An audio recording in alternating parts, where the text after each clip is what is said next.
Piece दिखता है तो उनकी आंखों पे ऐनक लगी हुई है, क्योंकि आतंकवाद है, इसमें कोई शक नहीं है। और आतंकवाद अभी भी है। आप देखते हैं कि हमारे फौजी जवान शहीद हो गए, अफसर शहीद हो गए, हमारे पुलिस के DSPs और पुलिस के जवान शहीद हो गए। फिर ये आपने देखा अभी जो पुंछ में हुआ है और वहाँ पे आतंकवादी हमला हुआ, उसमें कई लोग जख्मी हुए। फिर फौज ने कई आदमियों को उठाया उस गांव से, जिनका कसूर कुछ नहीं था,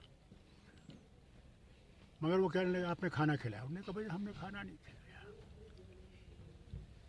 हम इस बिल्कुल मुलविस नहीं है, मगर हुआ और ज़बरदस्त मारपीट भी गई उनकी, जिसमें कि 3 इस दुनिया से चले गए, 2 या 3 बहुत ज़ख्मी हैं, वो अस्पतालों में उधमपुर में हैं, रजौरी में हैं।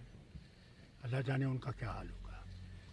जो सुरनकोट में है, अल्लाह का शुक्र है उनकी हालत उनसे बेहतर है, मगर अफसोस की बात यह है कि उनकी तरफ किसी ने तवज्जो नहीं दी है।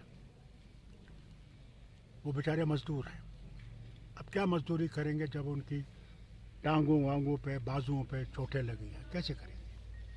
इससे मैं आपकी मीडिया की से गुजारिश करूँगा कि ये मेरी बात सरकार तक पहुँचाएँ कि इन लोगों को करीबन 5 लाख एक आदमी को देना चाहिए और साथ साथ राशन देना चाहिए इनको 6 महीने के लिए, जब तक ये बिल्कुल तंदुरुस्त हो जाएंगे। नहीं तो हम लोगों को खो देंगे, और अगर लोग इसके साथ नहीं होंगे तो हम आतंकवादियों को मुकाबला कर सके इकट्ठे, तो ये कभी जीत नहीं सकते।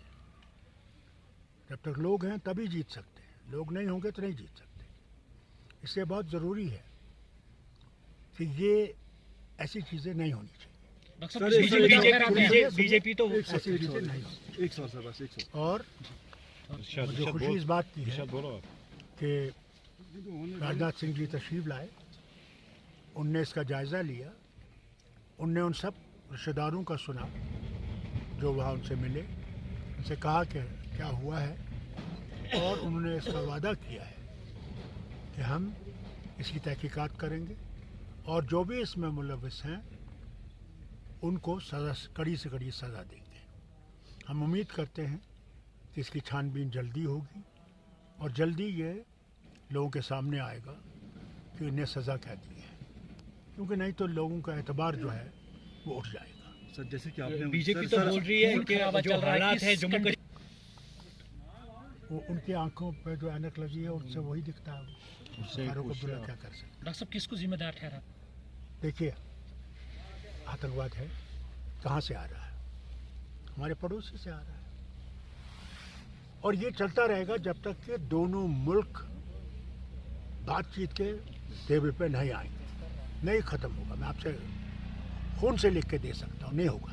सर बस आखिरी सवाल। और 4 लड़ाइयाँ हो चुकी हैं, 4 लड़ाइयों में ये जो हमारा सरहद है वो वहीं पे खड़ी है, और लड़ाइयों से कोई फैसला नहीं हुआ, आज तक नहीं हुआ, ना होगा। आप देखिए कितने साल, 1 साल से वो रूस का और उस मुल्क का लड़ाई हो रही है? कौन मर रहा है वहाँ पे? वो जो वहाँ के रहने वाले हैं। बर्बादी किन की हो रही है? जो वहाँ रहने वाले हैं।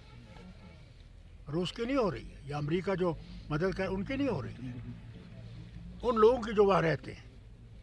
खुदा ना खास्ता अगर यहाँ ऐसा कुछ हुआ, मर तो हम जाएंगे, हम सब ख़त्म हो जाएगा। इसलिए दुआ करें अल्लाह से कि ऐसी बात ना हो और बातचीत से ये मसला हल हो।